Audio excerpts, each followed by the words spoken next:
आज तक हमने कभी मदिरा आदि का सेवन नहीं किया और अपने मन को संतुलित रखा है जब भी किसी दोस्त या ऑफिस दोस्त ने हमें मजबूर किया है। ये सब के कारण हमें जड़ बुद्धि और पिछड़ी सोच का कहते हैं। अगर सत्य जड़ बुद्धि होता है तो हमारे पास एकांतिक में प्रश्न उत्तर करने कोई आए ही ना, जड़ बुद्धि से क्या बात करें।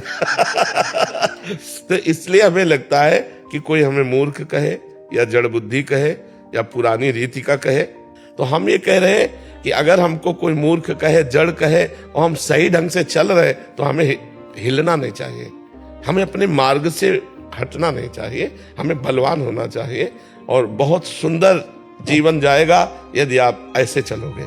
शराब पीने वाला, मांस खाने वाला, व्यभिचार करने वाला आज भले स्वस्थ दिखाई दे रहा है लेकिन कल दुर्गति को प्राप्त होगा। आप आज भले दुखी हो लेकिन कल आप सदगति को प्राप्त होंगे, कल आप अच्छा जीवन व्यतीत करेंगे। शराब जो है, एक तो शास्त्र निषिद्ध है, शास्त्र रोकता है, और दूसरी बात उसमें लाभ क्या है। प्राय हमने शराबी जनों को अपने धर्म से च्युत होते देखा है। जब आप शराब के नशे में होगे तो आपका बर्ताव ठीक नहीं होगा, आपके आचरण ठीक नहीं होंगे, आपका चरित्र पवित्र नहीं होगा। और नालियों में तो पड़े आप देखते ही, नालियों में पड़े आप देखो ना, नालियों में पड़े दिखाई देते, पैसा गया, स्वास्थ्य गया, इज्जत गई। भला ऐसा क्यों?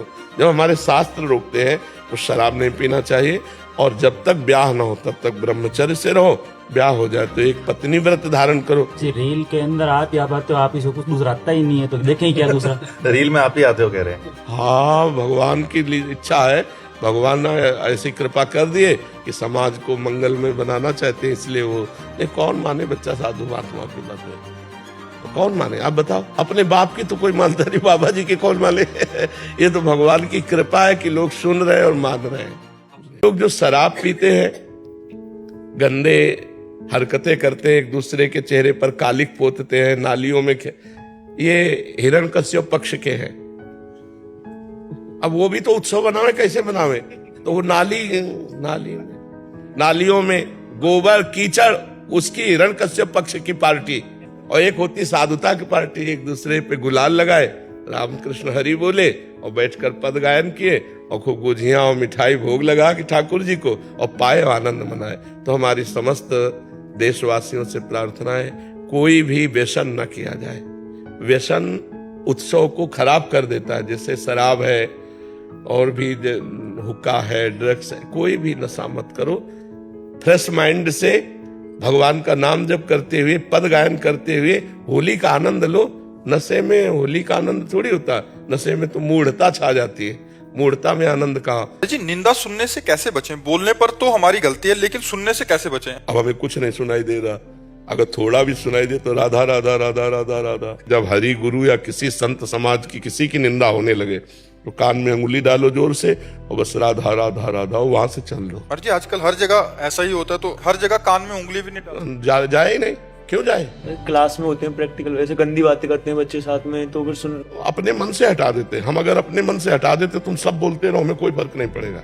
अभ्यास करो, जैसे अभी कोई गहराई से बात सोचने लगो, हम बात कर रहे हैं, फिर आपको क्या कहा आपने, हमने सुना नहीं, क्यों पास बैठे सुना, बोले मन कहीं और चला गया था।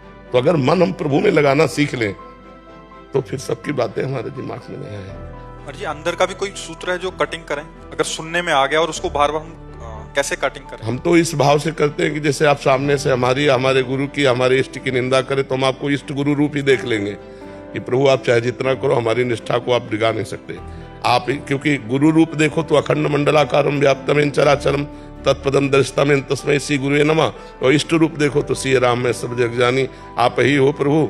आप अपने मुख से अपनी निंदा करके हमारी परीक्षा ले रहे हो, तो हम आपकी निष्ठा छोड़ने वाले नहीं।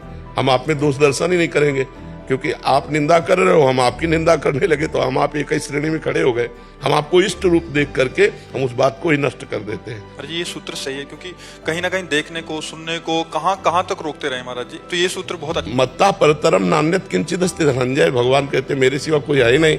तो महाराज आप कोई भी कपट रूप रख करके आओ, हम तो यही जानते हैं आप ही हो, और आप अपने मुख से अपनी निंदा करके हमारी परीक्षा ले रहे हो तो ले लो, हम आपकी निष्ठा से डिगने वाले नहीं। तो हमें उस पर भी क्रोध नहीं आएगा, क्योंकि इष्ट भाव किया, उस पर भी दोष दर्शन नहीं होगा। नहीं, वो किसी पर दोष दर्शन करके बोल रहा है, हम उस पर दोष दर्शन कर ले तो हमारी बात तो बराबर हो जाएगी ना।